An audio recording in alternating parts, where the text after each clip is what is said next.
finally APSC prelims 2026ৰ result declare হৈছে যিসকলে এই এক্সামটো ক্লিয়াৰ কৰিব পাৰিছে তাহাঁতক সুচিত্ৰা ECSৰ ফালৰ পৰা মেনি কংগ্ৰেচুলেশ্যন আৰু যিসকলেও এক্সামটো ক্লিয়াৰ কৰিব পৰা নাই প্লিজ ডোন্ট বি ডিসহাৰ্টেন বিকজ আমি ডিসকাস কৰিম যে আপোনালোকে কি এক্স্যাক্টলি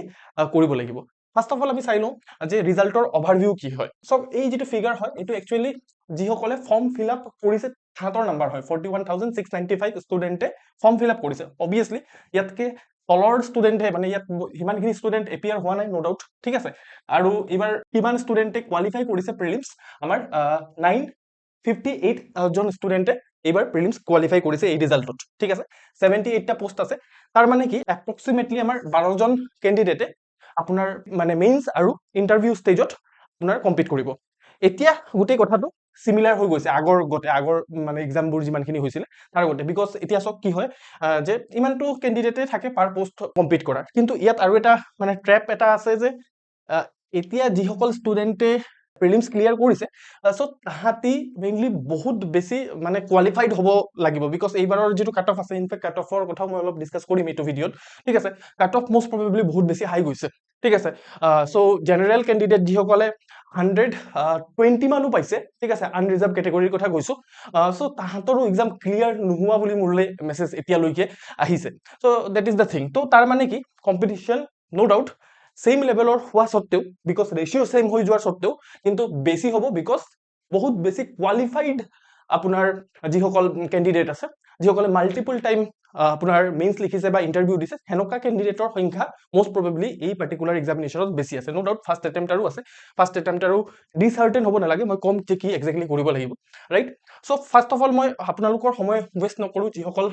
সাকসেসফুল ক্যান্ডিডেট আছে সো আপোনালোকে ইমিডিয়েটলি আপোনালোকে মেইনছৰ প্ৰিপাৰেচনত লাগি যাব লাগে ফুল স্কিলত ঠিক আছে সো অলৰেডি আপোনালোকে প্ৰিপাৰেচন ষ্টাৰ্ট কৰি লৈছে মই হেতু কথা জানো ঠিক আছে আৰু যদি আপোনালোকে ধৰি লওক গাইডেন্স বিচাৰিছে বা যদি আপোনাৰ স্ট্ৰেটেজি ক্লিয়াৰ নহয় একদম মানে মাল্টিপল টাইম মেইনছ লিখিছে বা ইন্টাৰভিউ দিছে তেতিয়াও এক্সাম ক্লিয়াৰ হোৱা নাই এই পাৰ্টিকুলাৰ ভিডিঅটো মই চাবলৈ আপোনালোকক ৰিকমেন্ড কৰিম ইয়াত মই হুকিয়াকৈ কৈছো যে কেনেকে আমি এস্কেপ কৰিব পাৰো এই যেটো মেইনছৰ ট্ৰেপ আলটিমেটলি মেইনছ এটা ট্ৰেপ হয় আৰু যিসকল ফাৰ্স্ট অ্যাটেম্পটাৰ আছে তাহাঁতেও এই ভিডিঅটো চাব লাগে তাহাঁতেও বহুত বেছি বেনিফিটেড হ'ব ট্ৰাষ্ট মি আপুনি এইটো ভিডিঅৰ তলত আপুনি লিখি থৈ যাব পাৰে যে যদি এইটো ভিডিঅ চাইছে কোনোবাই ঠিক আছে আৰু যদি আপোনালোকে APSC মেইনছৰ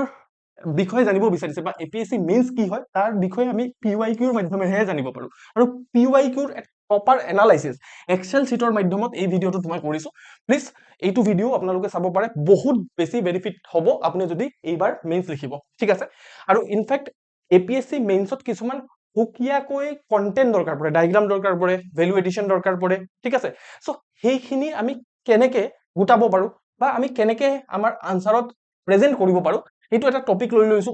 ওমেন টপিকটোৰ পৰা প্ৰত্যেক বছৰে PSC মেইনছত কোৱেশ্চন আহে সো হেতু টপিকতে এই ভিডিঅটো বনোৱা হৈছে এনেকা ধৰণৰ ভিডিঅ মই ইন ফিউচাৰো লৈ আনিম এইটো চেনেলতে ফ্ৰী অফ কষ্ট হেতু আপোনালোকে এইটো ভিডিঅ চাই লৈ আপুনি জানিব পাৰে ইয়াৰ কথা ঠিক আছে যদি কিবা হেল্পৰ দৰকাৰ আছে তেতিয়া হলে এই পাৰ্টিকুলাৰ নম্বৰটোত কন্টাক্ট কৰিব পাৰে মোৰ লগত ডাইৰেক্টলি আপোনালোকে কথা পাতিব পাৰিব যদি এইটো নম্বৰত কন্টাক্ট কৰে ঠিক আছে ওকে নেক্সট হল আমাৰ যিসকলে এই এক্সামটো ক্লিয়াৰ কৰিব পৰা নাই ঠিক আছে সো ফাৰ্স্ট অফ অল মই আপোনাক কম যে আপুনি নিজে নিজৰ ওপৰত প্ৰাউড হ'ব লাগে আৰু যিসকলে মোৰ ষ্টুডেন্ট হয় মোৰ লগত মানে জড়িত হৈ আছিল সো মই তাহাঁতৰ ওপৰত বহুত বেছি প্ৰাউড হয় কিহৰ কাৰণে এতিয়া সব বহুত ক্যান্ডিডেট এনেকা ধৰণৰ আছে ঠিক আছে যিসকলে বেটেল ফিল্ডত যোৱাৰ আগতে হাৰ মানি গৈছে ঠিক আছে বাট আপুনি বেটেল ফিল্ডত গ'ল আৰু আপুনি ফাইট কৰিলে তাৰ কাৰণে আপুনি নিজকে নিজে নিজৰ যেটো কাৰেজ আছে হেতু কংগ্ৰেচুলেট কৰিব লাগে ঠিক আছে because you have that courage ঠিক আছে আপুনি হাৰ্ড ওয়াৰ্ক কৰিছে ঠিক আছে আপুনি এটা কাৰেজ দেখুৱাইছে ঠিক আছে আপুনি কিবা এটা নলেজ গেইন কৰিছে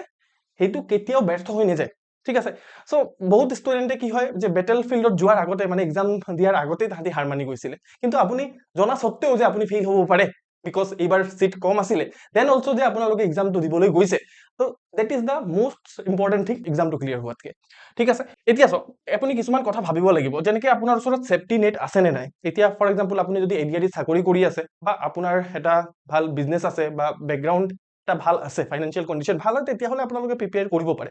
বাট যদি নাই ম্যাক্সিমাম ষ্টুডেন্টৰ হেতু বস্তুৱে থাকে আৰু দুইটা তিনটা সিৰিয়াস অ্যাটেম্পট আপোনালোকে দিছে তেতিয়াহলে আপুনি প্লেন বিৰ সৈতে এপিএছচি চিচিৰ প্ৰিপাৰেশ্যন কৰিব লাগে ঠিক আছে ইয়াৰ ওপৰত মই অলৰেডি ভিডিঅ' বনাই থৈছো আপোনালোকে আমাৰ যেটো চেনেল আছে তাত স্ক্ৰল কৰিলে আপোনালোকে গম পাব ঠিক আছে নেক্সট ইয়াৰ যিসকলে এপিএছচি চিচিত এপিআৰ হ'ব বুলি ভাবিছে সো তাহাঁতি প্লিজ আপোনালোকে কি কৰিব লাগে যে যিমানখিনি নিজৰ মিস্টেকস আছে সেইখিনিক আপুনি এনালাইজ কৰিব লাগে ঠিক আছে যে কি ভুল হৈ গল যে এইবাৰ আমাৰ ক্লিয়াৰ নহল ঠিক আছে অবিয়াসলি আপোনাৰ যেটো ইমোশনস আছে এতিয়া বহুত বেছি ইমোশনালি চাৰ্জ আপ হৈ আছে মই জানো ঠিক আছে ইটস ওকে টাইম লক তাৰ পিছত আপোনালোকে কি কৰক নিজৰ যিমানখিনি মিস্টেকস হৈছে সেইখিনি এনালাইজ কৰক নেক্সট এটেম্প তেতিয়া আপোনাৰ আৰু বেটাৰ হ'ব ঠিক আছে আৰু প্ৰিলিমছ ক্লিয়াৰ নোহোৱাটো একচুয়ালি ব্লেছিংছ ইন ডিসগাইজ ঠিক আছে নো ডাউট এটো এটা ডিসগাইজ সিচুৱেচন হয় বাট এটো এটা ব্লেছিংছও হয় বিকজ আপোনাৰ ওচৰত এটা বছৰ আছে পুৰা মোটামুটি আৰু পুৰা বছৰো নাই কিন্তু মোটামুটি এটা বছৰ আছে যেটো বছৰত আপুনি নিজৰ মিস্টেক আইডেন্টিফাই কৰি ৰেক্টিফাই কৰিব পাৰে আদাৰৱাইজ আপুনি যদি ইন্টাৰভিউত ফেইল কৰিলে হেতেন তেতিয়া হলে অলপ টাইমৰ ভিতৰত আকৌ প্ৰিলিমছ থাকে তেতিয়া হলে হেতু চান্সটো পোৱা নাযায় মানে তো দ্যাটস ওয়াই আপোনালোকে এটা ভাল পজিশনত আছে যদি আপোনালোকে এপিএসসিৰ নেক্সট এক্সামিনেশন দিব বুলি ভাবিছে সক এই যেটো ভিডিও আছে নো ডাউট আপোনালোকে ভাবিব যে এটো কেৱল মাত্ৰ আপোনাৰ যিসকল প্ৰথমবাৰ এপিএসসি এক্সাম দিব তাহাঁতৰ কাৰণে হয় নো আপোনালোকে যদি ভেটেৰান এস্পিৰেন্ট হয় তেতিয়াও এই পাৰ্টিকুলাৰ ভিডিওটোৰ পৰা বহুতখিনি কথা জানিব পাৰিব ইয়াত মই 2027 ৰ প্ৰিলিমছ মেইনছ ইন্টাৰভিউ কেনেকে প্ৰিপেয়াৰ কৰিব লাগিব হি গুটেখিনি কথা কৈছো ঠিক আছে আপোনালোকৰো যদি কিবা প্ৰবলেম আছে কেনেকে ধৰণে আমি পঢ়িম 2027 ৰ কাৰণে you can directly reach out to me through this number এটোত কল কৰিব পাৰে বা আপোনালোকে হোৱাটসঅ্যাপ কৰি ল'ব পাৰে ঠিক আছে কল যদি মই নুঠা তেতিয়া হলে মই নিজে কল বেক কৰিম ঠিক আছে আৰু হোৱাটসঅ্যাপত মেছেজ দিলে মই মানে ৰিপ্লাই দিওঁ ঠিক আছে ওকে কাট অফৰ কথা বহুতে ভাবি আছে যে কাট অফ নো ডাউট আনএক্সপেক্টেডলি বহুত বেছি হাই গৈছে ঠিক আছে 115 ন আৰু লগতে আপোনাৰ 120 মান পোৱা ষ্টুডেন্ট আনৰিজাৰ্ভ ক্যাটেগৰীত হাতৰো এক্সাম ক্লিয়াৰ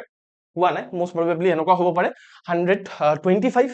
130 এনেকুৱা ধৰণৰ হ'ব পাৰে গৈছে আপোনাৰ কাট অফ ঠিক আছে সক আপোনাৰ কি হয় যে হেতুৰ টেকৱে কি হয় টেকৱে হৈছে যে আমাৰ যেটো প্ৰিপাৰেচনৰ যেটো স্ট্যান্ডাৰ্ড সেই স্ট্যান্ডাৰ্ডটো বহুত বেছি এলিভেট কৰাৰ দৰকাৰ আছে আমাৰ ওকে এতিয়া আপুনি সেই বস্তুবোৰ মিস্টেকবোৰ এনালাইজ কৰি পিনে আপোনালোকে আগবাঢ়ি যাব লাগে কিবা হেল্প লাগিল সুচিত্ৰা এসএস আপোনালোকৰ লগত সদায় আছে থ্যাংক ইউ সো মাচ